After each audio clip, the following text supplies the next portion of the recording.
more people here in the arrivals terminal waiting for their loved ones to arrive than there were when we talked a few minutes ago. Okay, Megan, I'm sorry, I'm going to cut you off. So I'm going to cut you off. Here's the Prime Minister, because we've been waiting for him. Let's bring him to everybody live right now. Hello, everyone. Bonjour tout le monde. Over the past few days, we've seen COVID-19 spread around the world at an even faster pace. Canada is no exception. From the very beginning of the outbreak, our government took necessary measures to protect your health and safety. We've based our response on science and evidence, on input from our world-class health professionals and authorities. We continue to base our response on keeping Canadians as protected and as supported as possible. We assured you that as the situation evolved, our response would evolve too. As the virus continues its spread, we've decided to take increasingly aggressive steps to keep you and your family safe. D'abord, nous fermerons nos First of all, frontières. we will be closing our borders to people who are not citizens or permanent residents of Canada.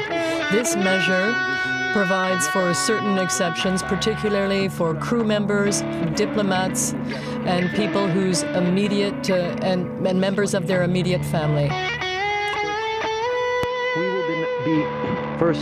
We will be denying entry to Canada to people who are not Canadian citizens or permanent residents. This measure will carve out some designated exceptions, including for air crews, diplomats, immediate family members of Canadian citizens, and, at this time, U.S. citizens. Deuxièmement, les compagnies... Second, airlines will receive the formal order to ban all travelers presenting symptoms from getting on an airplane.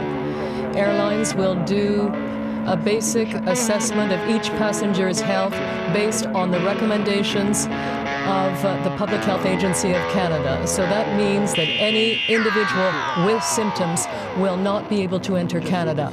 I know that this is news that will concern many Canadians who are abroad. I can assure you that our government will continue to support you. To help Canadians who are asymptomatic to return to Canada, we will introduce an assistance program for Canadians abroad. Canadian travelers will be able to receive funding to help them return to Canada or cover essential costs while waiting to return to the country.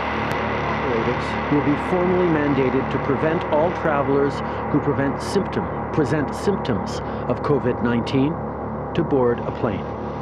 Air operators will be required to complete a basic health assessment of every air traveler based on guidance from the Public Health Agency of Canada. This means that anyone who has symptoms will not be able to come to Canada. I know this news will spark concern among Canadians traveling abroad. I want to assure you that our government will not leave you unsupported.